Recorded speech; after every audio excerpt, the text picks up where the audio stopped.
Pour le groupe Les Républicains, Madame Le Callennec. Oui, merci Madame la Présidente. C'est en octobre dernier que les autorités brésiliennes ont rapporté à l'OMS l'existence d'un nombre très important de bébés brésiliens qui étaient atteints de microcéphalie et le lien a été très rapidement établi avec le virus Zika qui est donc soupçonné d'être responsable d'une contamination in utero. Le lundi 1er février, l'OMS a qualifié l'épidémie d'urgence mondiale de santé publique et vous avez eu l'occasion, Madame la Ministre, de vous exprimer à ce sujet-là. Ma première question, après vous avoir écouté sur les mesures d'urgence que vous venez de prendre, le rôle des ARS et les priorités, prévenir, informer, recommander singulièrement aux femmes enceintes et assurer le suivi. Mes trois questions porteront la première sur le plan mondial.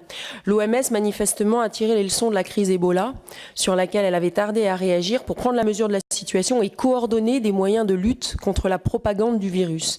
Plus tôt on prend la mesure d'une épidémie, plus les moyens de l'endiguer pourront être efficacement mis en œuvre. Je voulais savoir quelle était la place de la France dans cette lutte contre l'épidémie au niveau mondial. La deuxième question concerne, on a déjà en fait l'expérience de lutte contre la dengue, contre le chikungunya dans les zones d'épidémie qui sont aujourd'hui concernées. Vous l'avez dit, vous renforcez les moyens en matériel, en professionnels de santé.